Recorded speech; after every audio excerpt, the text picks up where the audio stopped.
Previously on Coffee with Kenobi. Kind of weird and wild out there. I post things. I do a lot of grilling. If you're into grilling, I like to grill. I throw stuff on Instagram, so check that out. It's been fun. Well, my wife is convinced that you're going to start some sort of a grilling podcast. And when you text me the other day and said you were starting a grilling podcast, I thought, what in the world?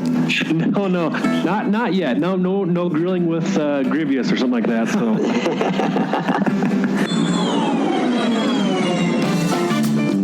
This is Vanessa Marshall, Harrison Dula from Star Wars Rebels, and you're listening to Coffee with Kenobi. Live from the Coffee with Kenobi studios in Central Illinois, we are on the air. Jeff McGee and Mike Rodio are with us. Scott Nafziger joins me in person here at the studios. Tom Gross will do the news, and we will look at the unique motif that was first started on Dagobah and provide some insight into the spirituality of Star Wars. First off, I want to thank everybody for their kind words and feedback on last week's show. It was a really exciting thing for me to finally get this on the air.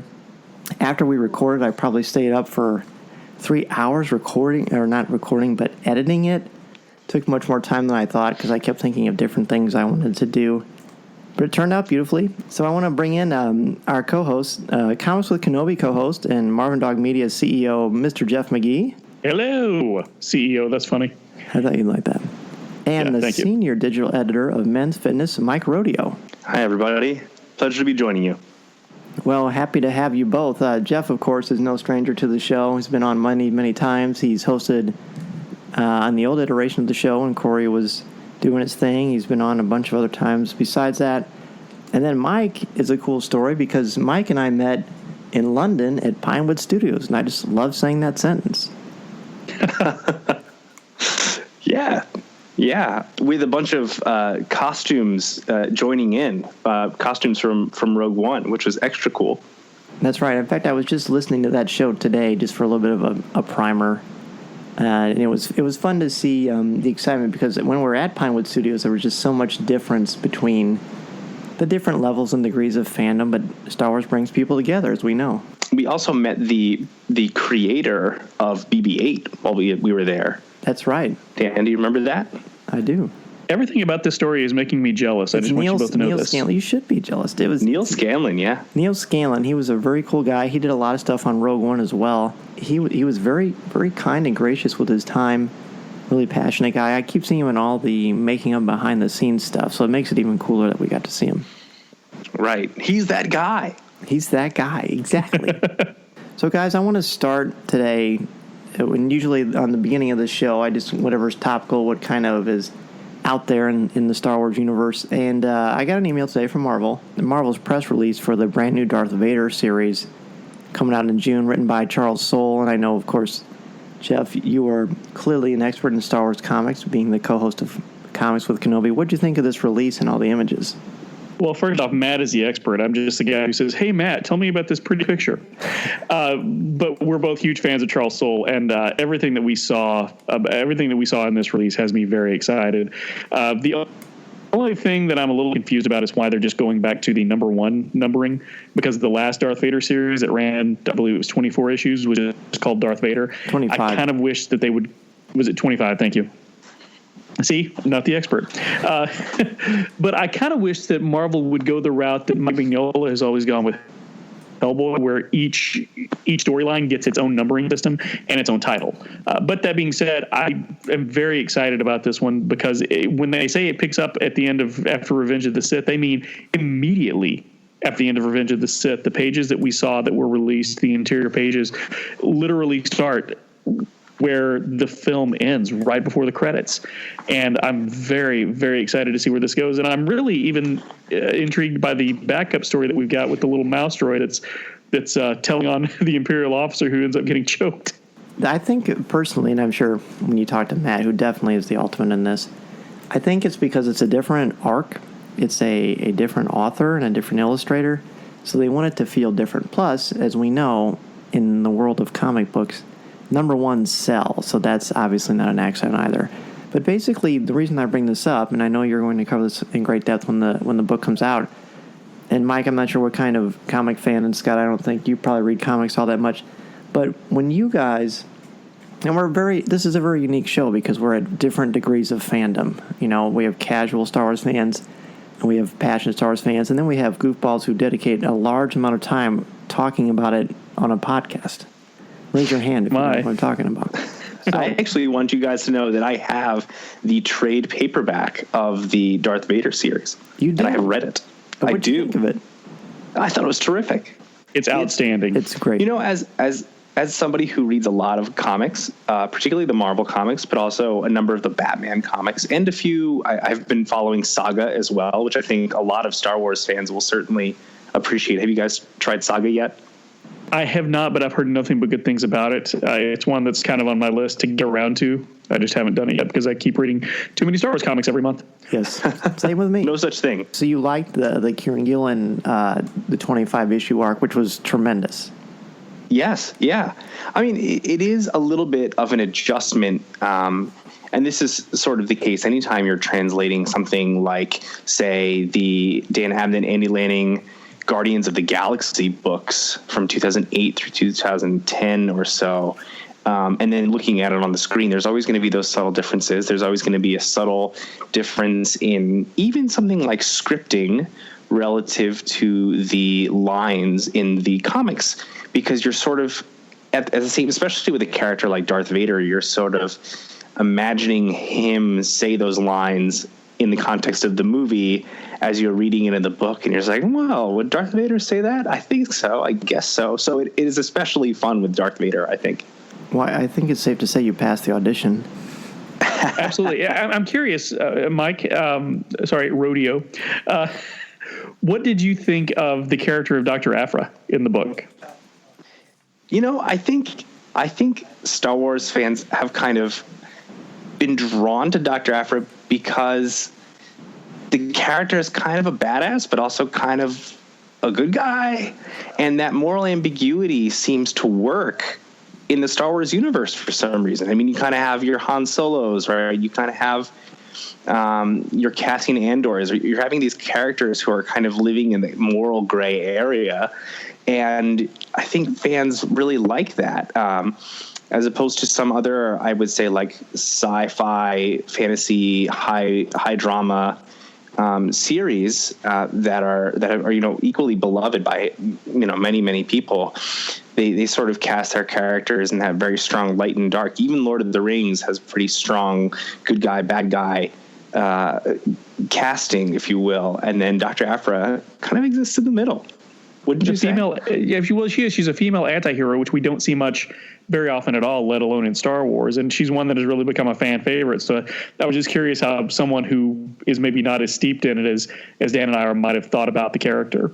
Well, I will say this too. She jumps off the page in a way that not every character does in comic books, or in Star Wars. Right. Either, well, I'm going to shamelessly plug my interview with Kieran Gillen on StarWars.com, because he talked about the influence of Indiana Jones on that character and just sort of taking a mirror to Indiana Jones and Harrison Ford and flipping it. And really, from gender to, I guess you could say she's sort of neutral good, if you wanted to throw a Dungeons and Dragons reference in there. There's a lot there. Even in the first issue with her, they've even got the droid rolling, which looks like the Boulder 2. Yes. Yeah. And we're going to talk a lot more about Aphra later in our news segment. But before we move on, I wanted real quickly, what do you guys think about, Darth Vader is clearly very important to Star Wars. He's probably the central figure in the entire saga. But is it good to continue to have more stories with Darth Vader, or is it better if he's just sort of a mystery? I think personally, the stories like this, I think, are great because if you're filling in gaps, and these are stories that people do kind of wonder about. These are the parts of the story that we want to see, because whether or not you were satisfied with the arc of Anakin becoming Darth Vader in the prequels, the immediate aftermath of that is something that's always been intriguing to me, and it's something I've always wanted to see him. How did he really ease into that role? And this is something that I think a lot of people are clamoring for. But I do agree, Dan, that at a certain point, if we're just, if it's just the further adventures of Darth Vader, I'm not sure how much more of that we need. But I do think stories like this that are filling in gaps are maybe not necessary, but are very welcome and can really inform the character quite a bit. I would agree, Jeff. I mean, I always think that they have. I'm sorry. Go ahead. Well, I was going to say then that the one interesting aspect of Vader in particular is that Vader, I think, seems to succeed on the screen in particular because he is sort of this foreboding presence that you don't really understand and therefore you kind of fear. But in a different medium, you can do a lot more with it because I think readers and fans especially who are reading the book can sort of bring their own imaginations to it. And then, as Jeff pointed out, when you're kind of in this connection, this sort of connective tissue, if we can call it that, between the movies, everybody, I think one of the great things about Rogue One is that how it connects so well from what we know to what we are now experiencing anew. And with these kinds of comics, we can go back and sort of say, wait a minute, I remember this, I remember this scene, I remember how I felt. And now we get to continue that feeling and let's discover a little bit more with that touchstone of what we already know, which I think is the difficult and commendable balancing act that Star Wars has had to do as we continue to see it grow. You both bring up great points, and I think that the central thing about using Vader is he must be used sparingly.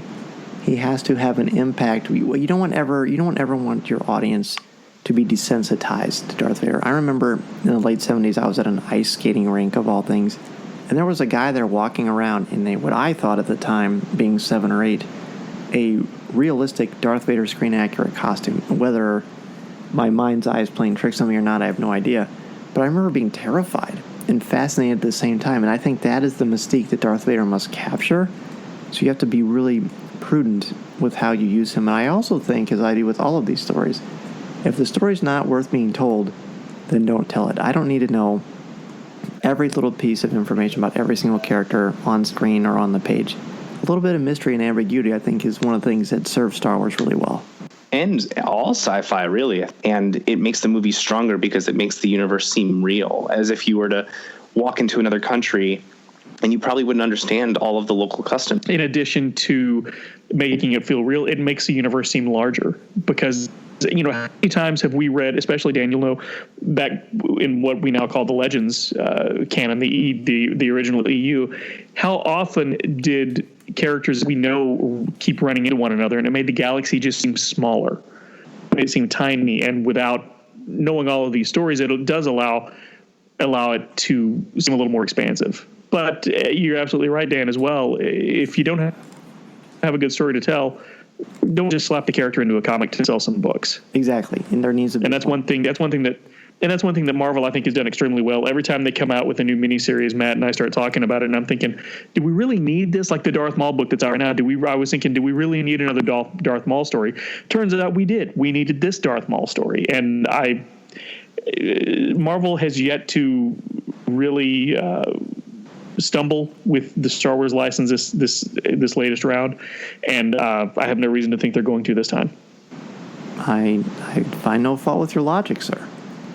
So we're going to go ahead and take a break. This was nice. This is one of my favorite things about this show so far in this early iteration of the new format is finding different personalities that I think are going to complement each other and bring a lot to the conversation. And I think we've got another A-Team series of co-hosts with us. So right on, guys. As long as I can be face. I was actually racking my brain to see if we could make a Star Wars reference there, like the A-Wing Squadron instead of the A-Team, but I don't know if that would be too forced or too on the nose. Forced to get it?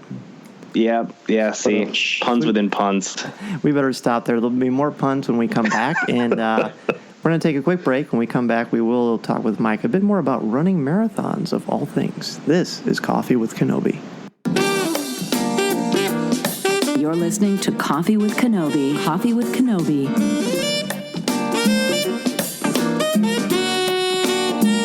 The Star Wars Digital Card Trader Collecting app from Topps is for you.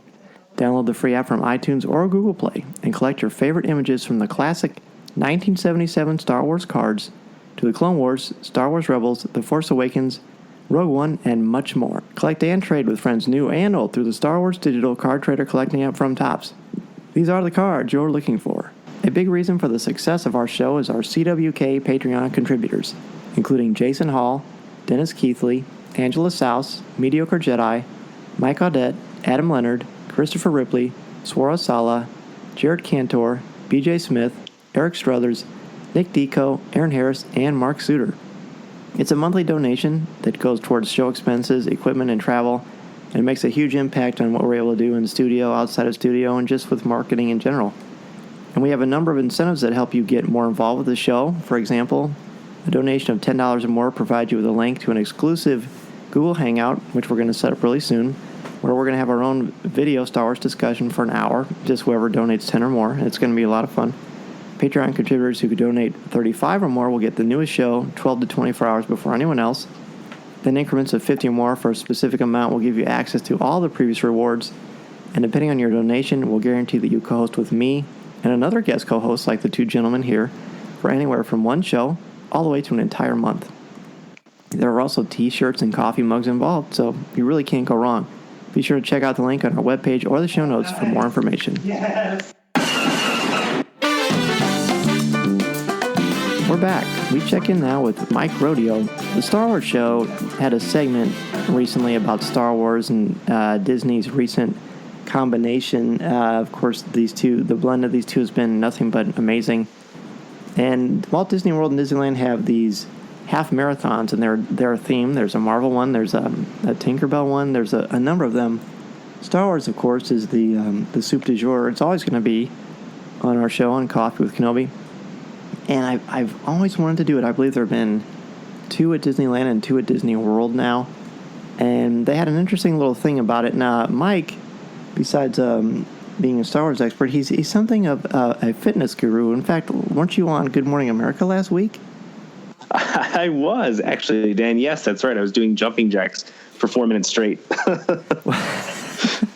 4 minutes? Yeah. Well, we didn't know when this segment was going to cut in one direction or another. You know, there are about 7 cameras in the studio, and they're all sort of swirling around, and you don't know when the producer is going to cut to what camera. So even though we weren't in the shot, except for the first 5 seconds and the last 15 seconds, we just kept doing jumping jacks because no one told us to stop.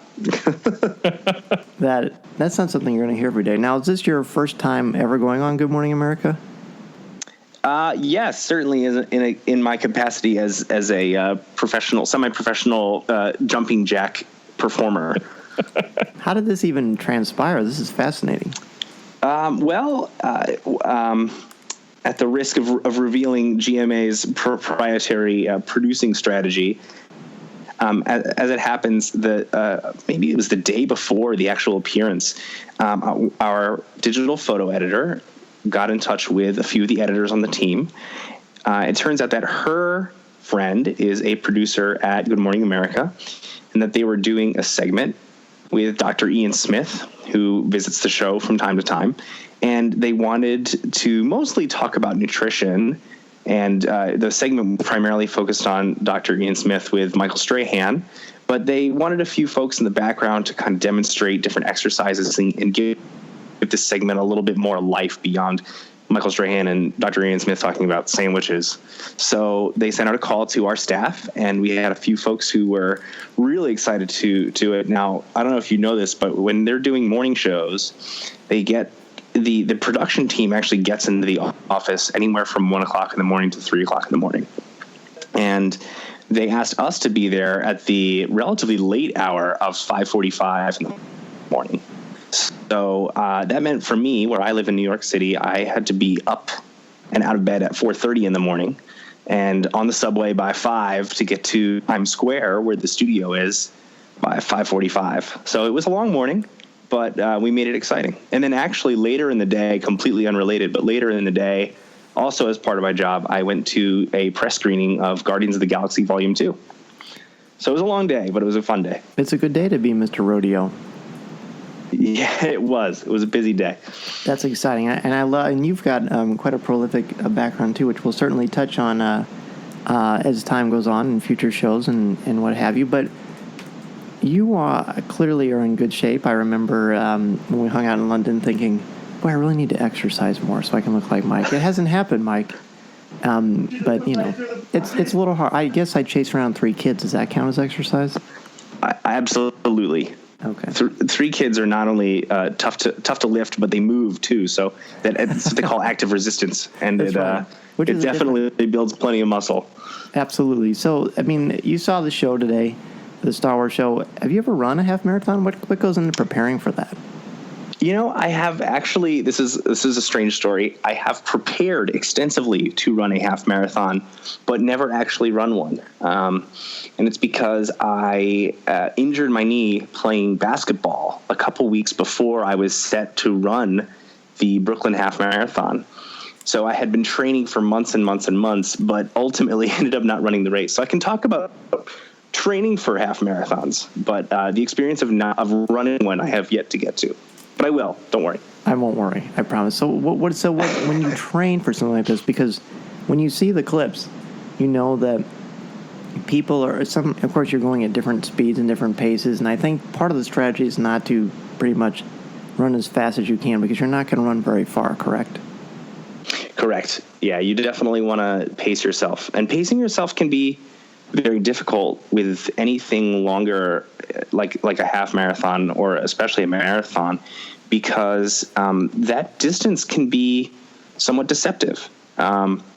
Most marathon courses mark what distance you're at, but unless you're used to running that kind of distance, it can be very difficult to tell just how far along you are and to how to gauge the feeling of exertion, really. Especially because, and this is kind of interesting, when people are training for half marathons and for marathons, they are often not running the full distance of the race during training at all. A half marathon is 13.1 miles, and maybe depending on your training strategy, you will run at most 10 miles before you attempt that half marathon. A lot of people in the running community refer to their training cycles, and they'll talk about the long run. So every week they'll do a long run, and it takes many forms, but it can be a long run for time. So you'll say, I'm just going to run for 70 minutes and we'll see where I end up. And sometimes it takes the form of distance. So they'll say, I need to run 10 miles, and that's that. And sometimes you do the form of being in the hospital. Right. Yeah, that was me. So it can be, pretty challenging to handle a distance like this in terms of the actual, wow, you're really running for a long time.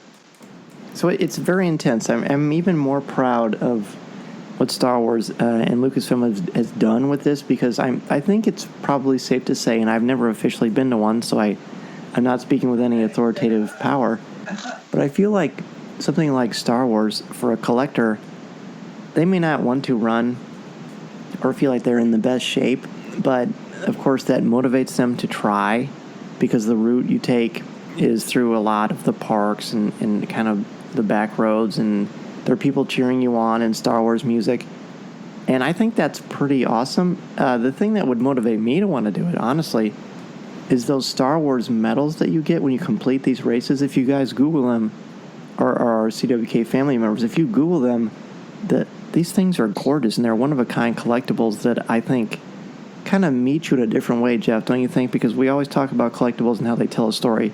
This would tell a real story. Yes, it would tell a story about how Jeff almost died trying to get the ultimate collectible, if I ever tried to get one. You're absolutely right, and I'm just still trying to figure out this whole idea of running for fun. We McGees are natural sprinters, and I don't run unless I'm being chased. Jeff, I want to let you know I appreciated that Lord of the Rings reference. I thought you might. Thank you. Well, but yeah, you're the only reason that I've ever even thought about doing one of these is to get one of those medals at the end of the run. I'll be honest. Well, it's a good reason. Justin Bolger, who's the social media manager for StarWars.com, he ran all the races, and I showed him getting all the medals, and it was cool. He's a big Dark Side fan anyway, so that was cool. And I don't know if anyone else saw it, but Matt Martin, creative executive from Lucasfilm, good friend of the show, they showed him sort of watching Justin run, and then he would basically, they kept showing him with different cups of coffee while Justin was running. It was pretty hilarious, I got to say. would be me, except it would be a chili dog instead of a cup of coffee. So guys, why do you think that, I know we mentioned the medals and the scenery, but what is it about a Star Wars marathon or an Avengers marathon or whatever that would motivate people to want to do this? Because as Mike was talking about, it's more than just putting on a pair of shoes and running. No, I have some friends who have trained for marathons over the last several years and have really gotten into it. And for them, it's all about the running. It's all about the challenge, pushing themselves physically. And I would imagine for them, it's also a matter of, especially if you're going to do it in some sort of costume, it's just a matter of pushing yourself even more. I don't know, Mike, was there something to that, do you think? Yeah, guys, I absolutely agree. I was actually just writing a story about how to feel more confident when you go to the gym, which is actually a pretty significant issue. I think a lot of people feel the desire to be more fit, and they know they should be doing more to do it. But for some reason, once they get out the door or once they walk through the threshold of the gym, they can often feel a little bit lost, or they're just not sure what to do. So I talked to a couple of trainers who help people through this issue, and basically presented the issue to them, and they all eventually came back to one thing, which is accountability. I think they all ended up using that word at some point or another in our conversations. And basically the point they made to me was, if you can hold yourself accountable to something or someone, you are far more likely to begin and stick with a fitness routine.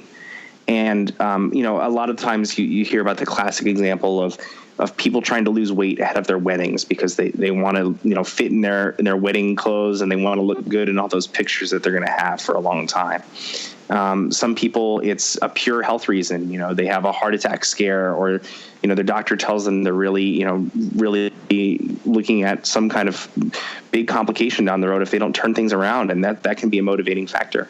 And I think for Star Wars fans, whose motivating factor or driving passion certainly is Star Wars and that community around it, is the kind of thing where they say, you know what, this is everything I want in an experience. It's Star Wars in real life, in the flesh. You get a one-of-a-kind medal at the end. And ordinarily, maybe I wouldn't do a half marathon, but for this, I'll do it. And then that medal is in your brain every morning you wake up.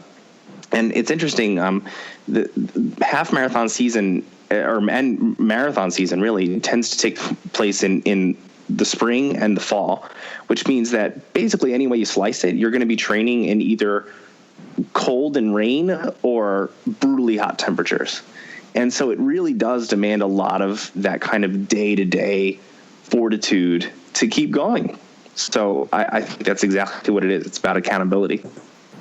Well, I also think, Dan, going back to what you were asking about what would motivate somebody to do something like this, I think if you're a fan, a fanatic of Marvel or Star Wars or whatever, you're always looking for ways to incorporate that into your life, in other ways. And I think that if you're a runner, it's especially easy. It's an easy way to incorporate two things that you're passionate about. And if it's something that, going back to what Mike was saying, if it's something that you are sort of concerned about your health, it's a good sort of entry level drug, I suppose, for if you want to call fitness a drug. It's a good way to get somebody hooked on it as well. I think that's true. When Deanna and I were engaged, we did the Couch to 5K app that I know a lot of people do, and I had great success with it. I really, really enjoyed it. And Mike can definitely speak to this a lot more than I can, but I'd say for half the program, it was so difficult, but I just was so motivated to do it because, like you said, you want to look good for the wedding pictures or what have you. But once I got my wind, I loved it, and it wasn't, it was strenuous, but it wasn't hard, and I wasn't out of breath.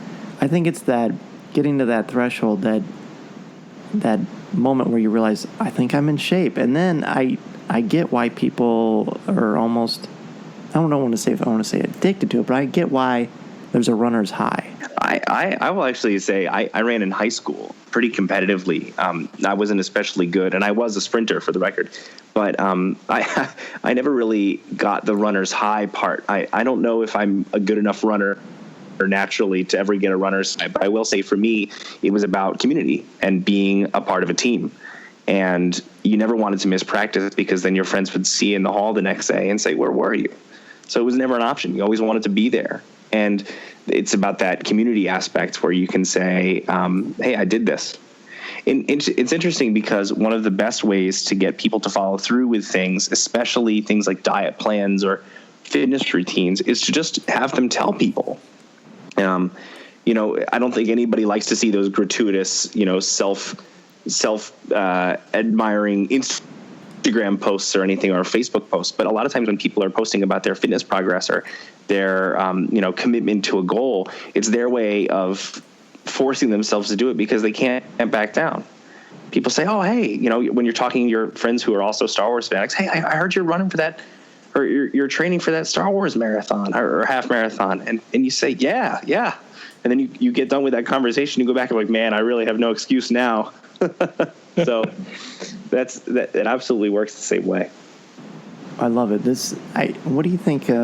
Should we try to motivate? What if a year from now, the three of us come back on the show and we talk about our experiences running? What do you think?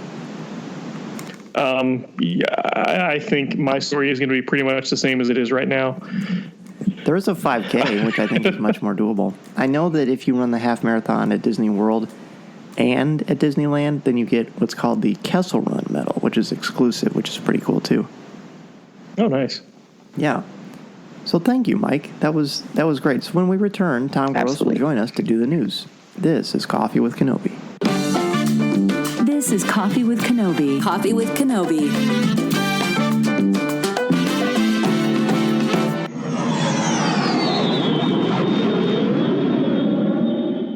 Today is a great time to download the Star Wars digital card trader collecting app from Topps. Recent additions to the app include the different poster images from the 40th anniversary. There are more retro designs. There's a lot of great stuff out there. They're spotlighting background characters from Rogue One, and I know it's been very, very popular.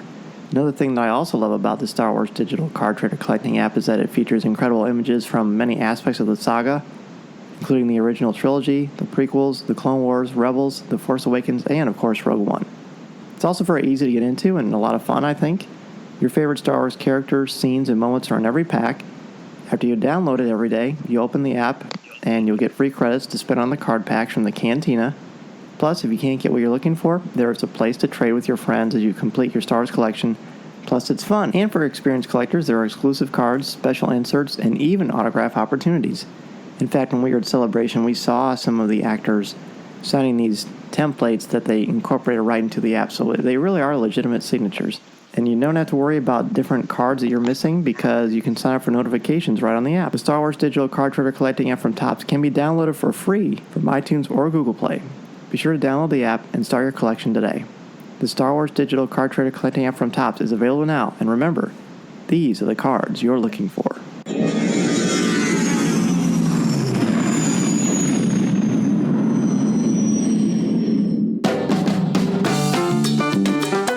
News segment of the show, and Tom Gross returns. And Tom, I mentioned this with you before, but of all the wonderful feedback we got on the last show, on show 67, with the new format, the most things I heard, of course, was about Jad, but they were also about you and the new segment. So thank you for bringing your energy to the show. Oh, man. That is so cool. I really appreciate that. And, this is just a blast for me. I love this segment. And, Dan, I'm so thankful for you to bring me on board. This is great. So shall we get to it? Let's do it. All right. Well, hello, everybody. The new Battlefront 2 trailer released and wowed everyone at Star Wars Celebration and those live streaming at home like me.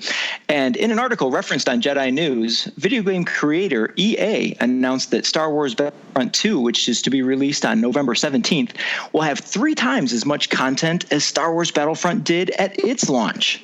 I know I was overwhelmed when I saw the trailer and heard the news. What is your reaction to this? Do any of you play Battlefront? Absolutely. I played about 4 games of it before I lost access to the machine I had it on. But I would just like to remind everyone that November 17th is only just a few days after my birthday. Just throwing it out there. And notably, it's just a couple days before mine. Well, wow. There you go. See? But no, I think this is very exciting news, and I think this is gonna make. I'm not as hardcore of a gamer as I used to be, but this has made all of my gamer friends extremely excited, especially with the multiplayer options that are going to be available. And Mike, you said you play Battlefront? Absolutely. It's kind of funny to say this, but I have played Battlefront 2 extensively because there already is a Battlefront 2.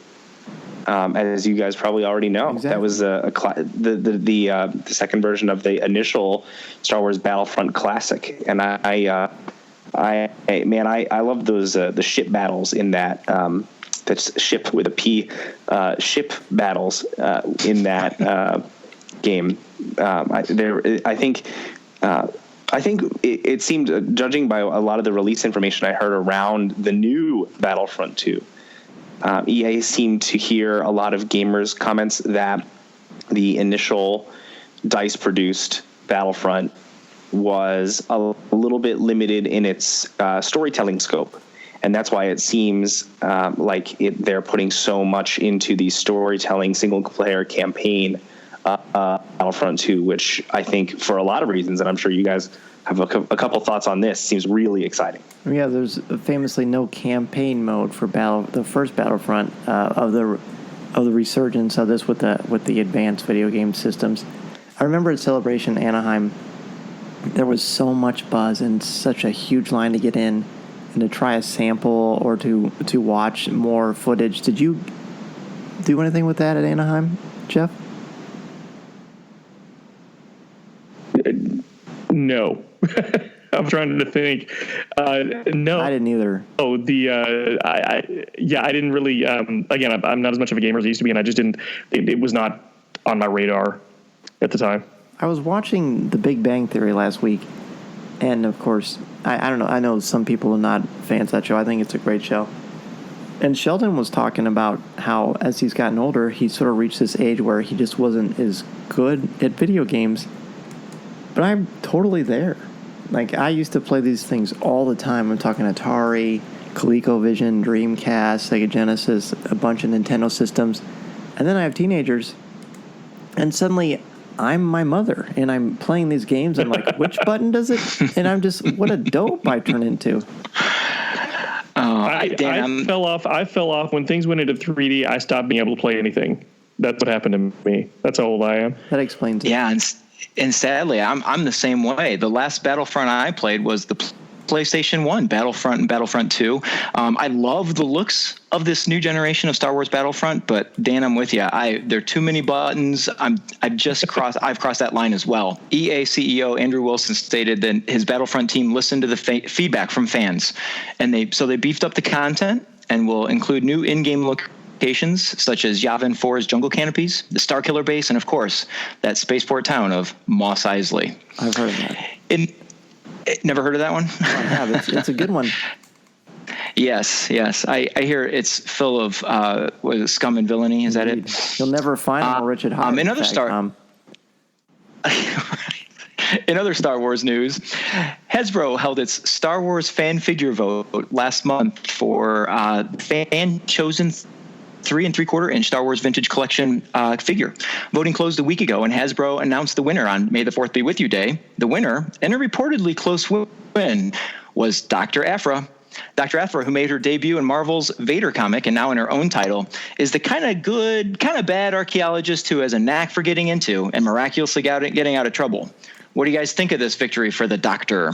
We talked about her at the beginning of the show, and I knew this was going to come up again in the news, and I'm glad that it is because I'm completely thrilled about this. This is who I voted for.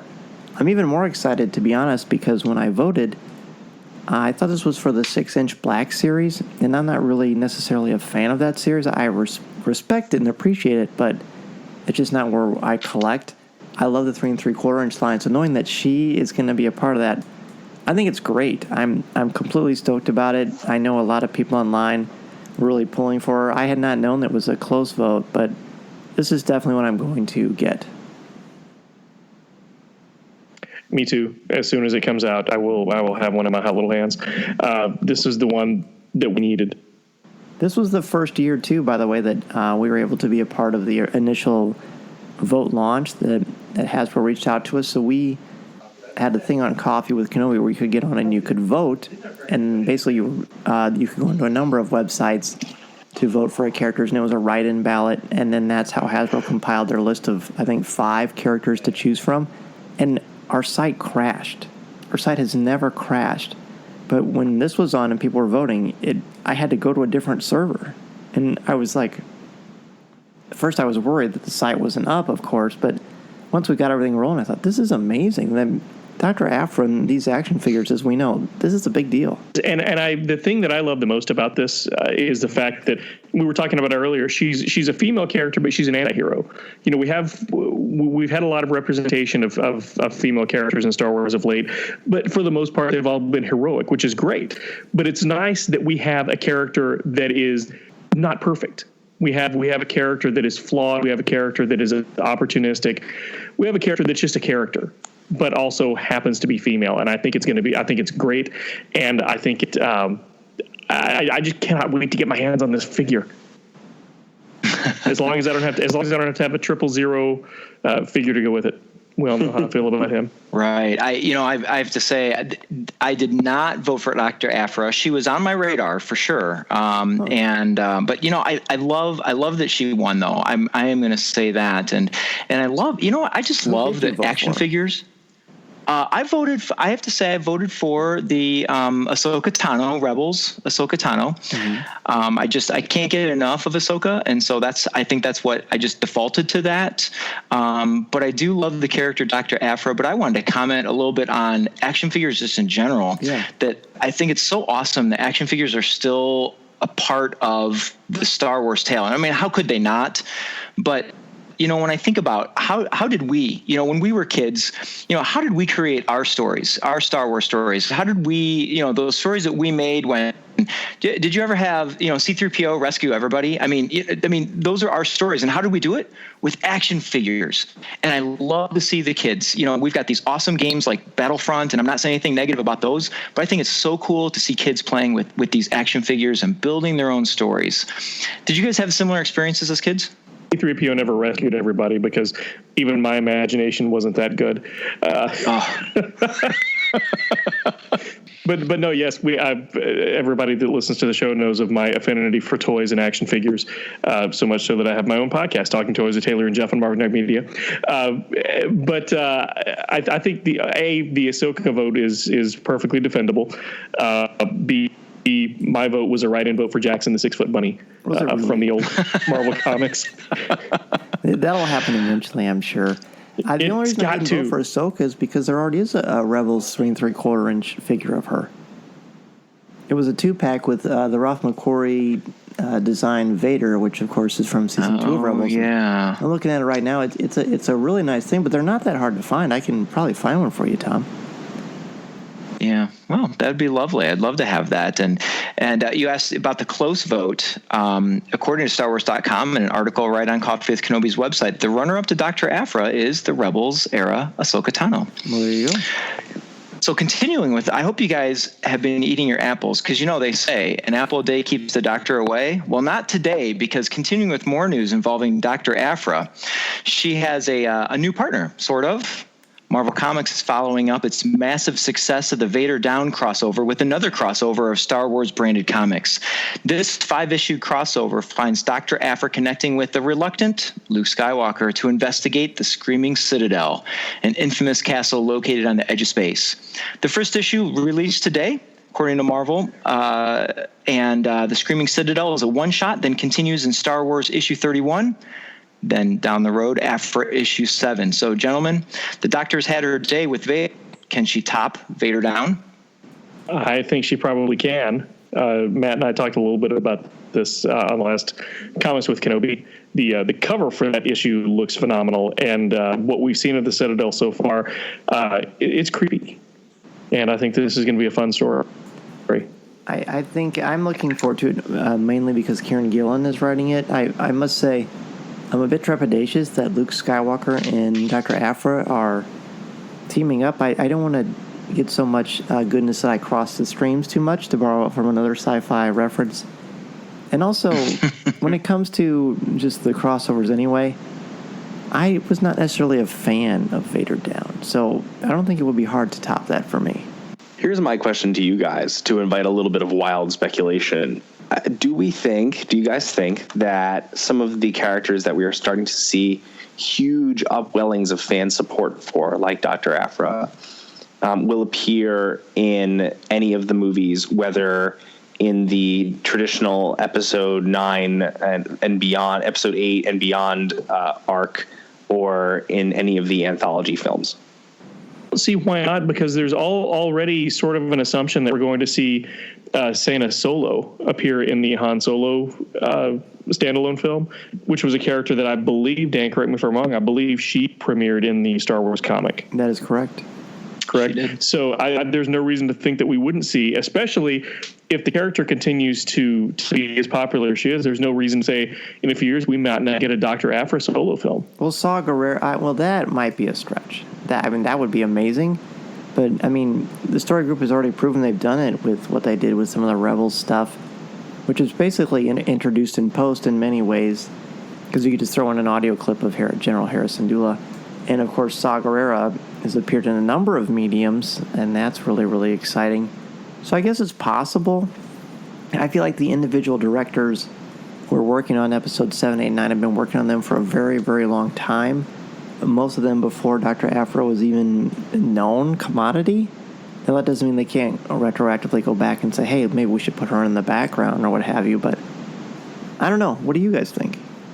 I'm okay with these characters living in the stories that they're in, and I always default back to this just sort of general comment of it's a big galaxy, and they don't necessarily have to. The stories can go side by side, and characters don't necessarily have to cross over with each other. At least that's the way I see it. All right. Thank you, Tom. Got anything else for us? Nope. That's the news for this week. Very good. Well, thank you again for being our CWK newsman. We were talking at school about how we need to have some sort of an official title for you. And CWK newsman, that's fine, but we need something with a little more snap to it. So if you have any ideas, send us a tweet or an email or get a hold of us, and we'll see what we can anoint our friend here. That would be fantastic. Would love to have a special name. So, hey, I'll catch you guys next week. All right, thank you. We're going to take another break and be back with a conversation about a spiritual motif in Star Wars you may not have thought about before. This is Coffee with Kenobi. You're listening to Coffee with Kenobi. Coffee with Kenobi.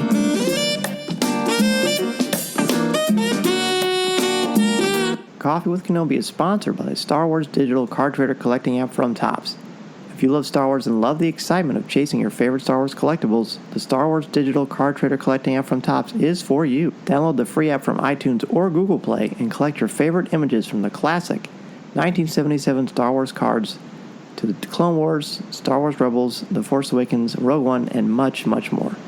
Collect and trade with friends new and old through the Star Wars digital card trader collecting app from Topps. These are the cards you're looking for. I also want to encourage you to check out one of our affiliates, cufflinks.com. They were kind enough last week to send me a new Star Wars tie in gray and some red slashes through it, and it's got Darth Vader in the background. It's very, very subtle, very, very classy. They've got a lot of nice stuff there. Would either of you guys wear a Star Wars tie? I don't always wear ties, but when I do, it usually has Star Wars on it. Well, there's something to be said for the subtle integration of Darth Vader into formal wear.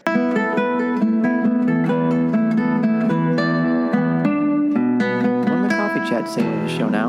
It's my hope this is going to be our major place for the type of analysis that we are known for. Today's was inspired, ironically, by something a friend of mine, Caleb Baumgarten, asked me today regarding Buddhism and the Force. I was in the mornings. I get there quite a bit earlier than most people. I get there about 6:45. And so Caleb walks up to me and he says, hey, do you know much about Buddhism?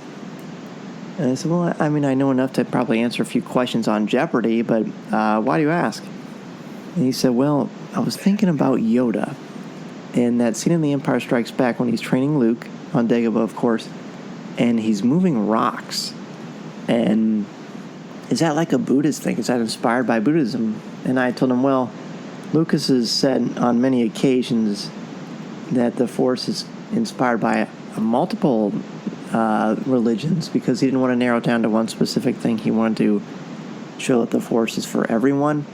And I think with all the philosophical concepts and spiritual motifs that are in any type of story about the Force, I think that certainly holds true. But the idea of Buddhism is interesting, and I'm not sure how versed you two are on Buddhism or Eastern philosophies, but we were talking about it some more, and this isn't the only time we've seen rocks moved. Of course, in The Last Jedi, for the trailer, we see Rey moving some rocks. In the Clone Wars, Darth Maul's brother Savage Opress moves rocks in his training, and then in Rebels, Ezra does too. What do you think about that? I would hardly say I'm an expert in Buddhism, but Star Wars was probably written more so for a Western audience, if we're going to run with that thesis. And I think a number of pretty insightful pieces have been written about how Star Wars mimics a lot of classic storytelling forms, whether it's Wagner's Ring Cycle or other things that they kind of borrowed from classical. Obviously the Joseph Campbell. So we know that Star Wars is coming out of something of a Western canon of the hero's journey.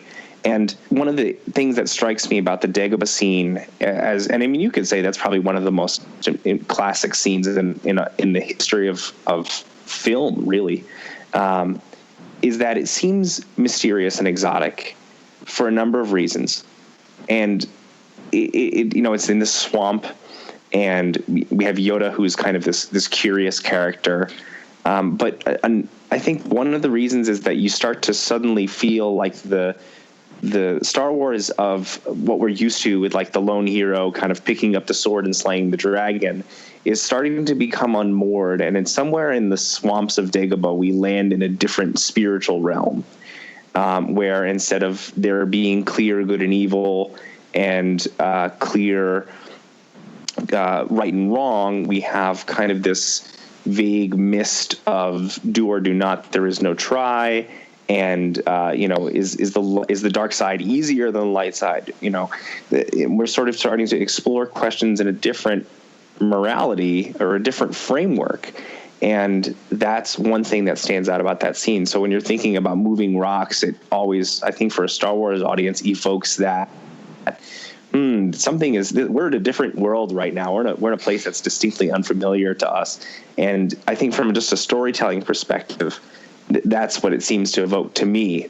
I won't say that objectively, but to me, it seems that way.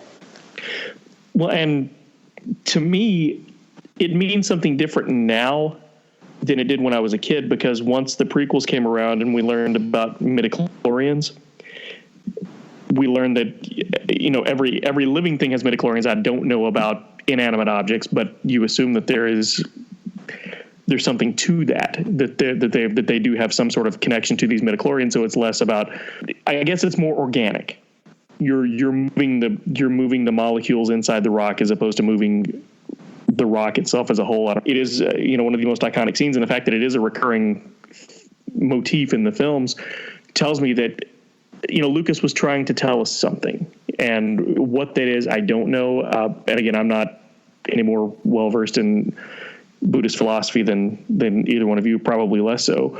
But I do think, Dan, you're right on point when you said that, Lucas didn't, I don't think he was necessarily aiming at any particular belief system. He was picking and choosing from several so that, like you said, it would mean something to everyone. Well, the Buddha, the Buddha himself was very much, of course, a spiritual guy, but he spent all of his major events in his life amid natural forests and trees, and ironically, or maybe not ironically, the tree is perhaps the most sacred symbol throughout the Buddhist world, the Bodhi tree, which I find certainly is an interesting connection. So we have Yoda as a possible Buddha-type figure. We talked a lot about one of the core values of Christianity, which is definitely not Buddhist. I think maybe the most important aspect of Christianity, or one of the most important parts, is sacrifice. And I think you'd be harder pressed or you'd be hard-pressed to find a theme in Star Wars that's more prevalent and more important than sacrifice on a lot of different scales, whether it's a sacrifice of your pre-existing values or insecurities, or sacrifice to the extent of giving up your life for your son, as we see in Return of the Jedi. The spiritual side is just really intriguing. The nature thing with Yoda, the rocks, I've been racking my brain to think about why rocks in particular. Now, obviously, from a practical standpoint, rocks are everywhere, so it's easy to do that because that's something universal, because rocks are everywhere, right? But so is the Force, and so is the spiritual belief in something beyond yourself. So it's almost like it's a concrete way to focus. And the rock, in Luke's case, could be sort of that mental block in him that says, I can't do this. I can't move this X-Wing. That is why you fail, because you're not able to remove the blocks or the blinders from your pre-existing belief that you are not as strong as you actually are. It's also interesting, Dan, when you think about the nature motif in Star Wars.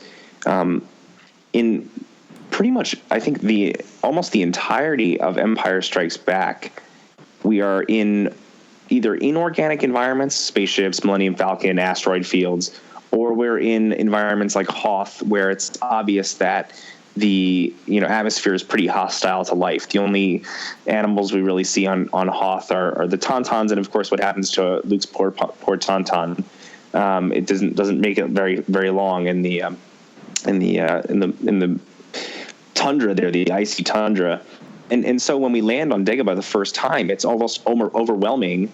It's almost like when you walk out of a super air conditioned room and suddenly you're in a greenhouse almost, and there's just lush greenery everywhere. It's almost overwhelming, and you feel the humidity, and he crash lands into a swamp. There's really no greater sort of awakening into, oh wow, for a lot of Star Wars, we've been on desert planets. Briefly we're on Yavin 4, which seems fairly lifelike, although we're not really seeing a ton of fauna there. So Dagobah is probably the first time in Star Wars that we see at that point, that we see a really strong instance of life, and when that happens, it sort of wakes you up to say, wow, this is a change here. And the other aspect of it too, and you're talking about removing the blocks and removing the blinders in Luke's development as a character. We see him mostly trying to join up and go and get out of his surroundings and go beyond himself, and a lot of it is very external. We see him leave Tatooine, we see him on the Millennium Falcon, we see him arriving in these new worlds, and everything is kind of fresh and new, and a new adventure, and he's going outward, he's journeying outward. And in that moment in Dagobah, we sense that Luke as a character is finally starting to turn inward to understand himself, which is a little bit more of a deeper progression in his life cycle as the heroic character. Clearly we're not a speculation show, but if you look at Rey moving the rocks, look at the size of the rocks that she's moving in that trailer. They're really small. There's a lot of them, but they're really small, so maybe her obstacles are much less than what Luke had to go through. It's really, really impossible to say at this point. Something we will revisit after we see the movie in December. I'd have to relook at the Savage Press training scene, but I think it's interesting that whether you are a dark side or a light side user, that's still an element of the Force that is palpable. And I thought for sure we'd talk a little bit more about midichlorians too. In the trailer, when it shows the stones, I'm not going to call them rocks, the stones lifting up off the ground, it almost seemed incidental, like it was happening as something else was happening, that maybe that wasn't her goal. That's what it read to me. It could be way off on that, but that's what's been in my mind, just as another thought about that. We saw it in The Force Awakens. She's very powerful in the Force, even though she doesn't initially mean to be. She just can't help herself. That's how much it moves through her. And stones are sort of, as you touched on earlier, Dan, they're very elemental, right? We talk about trees, we talk about stones, and I think when a lot of people think of Star Wars, it's the Death Star, and it's the lightsaber, and it's the X-Wing, and it's these kind of human artifacts of the trappings of the space opera, right? And then when we think about actually, if you think about it, one of the most, enduring symbols of anything in Star Wars is a rock. It's true. That says something. Good point. Yeah, I can't wait to see what other people say about this. Be sure to chime in what you think, maybe what is symbolic about the rock in this scene, or just in Star Wars in general. So we're going to take a break and return with your emails, tweets, and Facebook posts. This is Coffee with Kenobi. This is Coffee with Kenobi. Coffee with Kenobi.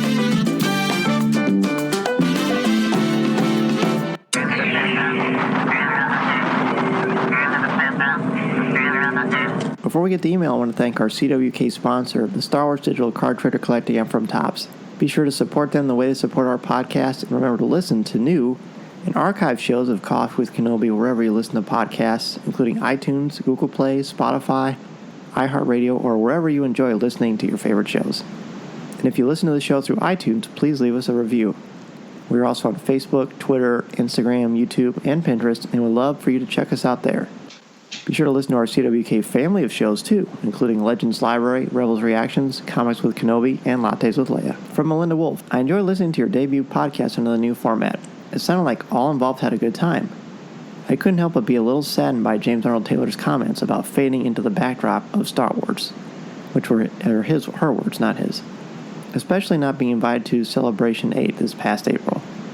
Although I haven't had any idea what his schedule may have been like, quite frankly, I bet he had more to do with the new organizer, Reed Pop, putting on this year's celebration.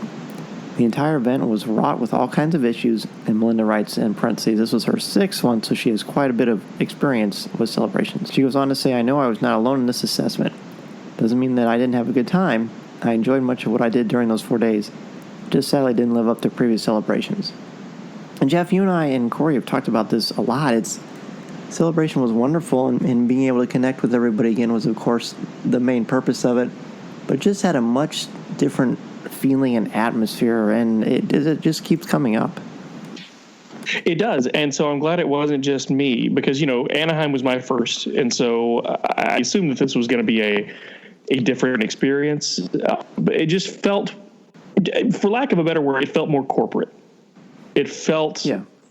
More calculated. It felt more concerned with profit, and as evidenced by the fact that they crammed 70,000 people into the building. But yeah, she's absolutely right. I still, like you said, we all still had a blast, but it just felt like I missed more than I did the last time. Well, I think the promises that were made about when we could get into to get wristbands and things like that, how those never really held true to form, made the preparation a little bit more challenging. Exactly. It felt like it was being run by people who had never run one before. And I know that's not the case, so that's why I was a little surprised. I've been to a lot of other conventions, as have we all, for different things, not just Star Wars related. And I know there are smoother ways to run things. I'm not going to say I could do a better job, because I don't think that would be fair to say. I think Mary Franklin and company do a lot of amazing things. And a lot of their helpers are volunteers, and they're volunteering, and that speaks volumes about them giving their time. And I think they were all very nice. I didn't meet a single person who wasn't friendly and helpful and courteous. But that's a lot to do, and we know how much we expected of it. And Celebration is fun. It's not cheap, so I think we have lofty expectations, and I'm really curious to see how that's going to impact the next celebration. Mike, have you ever been to a celebration, or do you ever think you'll find yourself at one? It's on the bucket list for sure, Dan.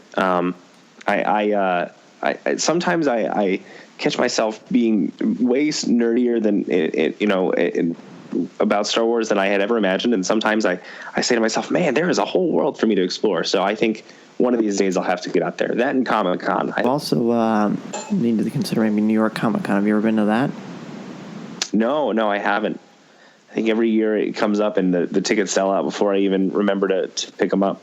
So I was coming up from the subway, and I saw a young woman dressed as a Twi'lek with Darth Maul's distinctive face patterning, I guess, and in like full costume, full, like, I think head to toe patent leather of some kind, and I no one even flinched. no one was staring. Nobody was gawking. No, it was just business as usual. Just, throngs of people going throughout their day. So that's New York City for you. You gotta love that. Just another day in the Big Apple, right? Mm-hmm. So a huge thanks to Jeff McGee and Mike Rodio for joining me today, as well as Scott in studio. Gentlemen, where can people reach out to you if they want to ask you a question or just say hello? And feel free to share any projects with us that you're able to talk about. Well, as I mentioned before, and I've mentioned several times, MarvinDogMedia.com is my podcast network. Talking Toys with Taylor and Jeff is kind of the jewel in our crown there. My buddy Taylor and I every week discuss toys, as you might expect with a name like that. You can find our shows at MarvinDogMedia.com, also on iTunes. We're also on Facebook. Marvin Dog Media is on Twitter. And I also, as you mentioned, I co-host Comics with Kenobi with the illustrious Mr. Matt Moore, and that is out on the first Tuesday of the month on the Coffee with Kenobi feed. And you can also hear me on the Geek Directive on the Assembly of Geeks Network, which comes out, I believe, every Tuesday now. Tuesday or Wednesday, depending on the week.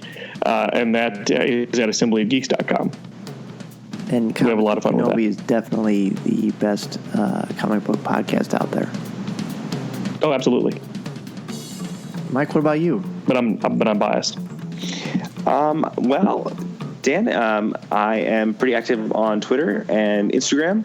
You can find me at State Rodio, all one word. My last name is Rodio, so that's State, State Rodio. And via Facebook, my professional page is facebook.com/rodeo, or again, RODIO.reports. And as always, on mensfitness.com, which I will admit, we do not have nearly as much Star Wars coverage as I would hope these days, but we do our best. We do our best. Well, you do a great job, and I will be sure to put links to everything that you both mentioned on the show notes. Thanks again, guys. We're going to be back next week with 2 new co-hosts and more Star Wars talk. This is the podcast we're looking for. This podcast is not endorsed by the Walt Disney Company or Lucasfilm Limited. It is intended for entertainment and informational purposes only. The official Star Wars website can be found at www.starwars.com. Star Wars, all names, sounds, and any other Star Wars-related items are registered trademarks and/or copyrights of Disney and their respective trademark and copyright holders. All original content of this podcast is the intellectual property of Coffee with Kenobi unless otherwise indicated. This is the podcast you're looking for. There's no one here. Move along.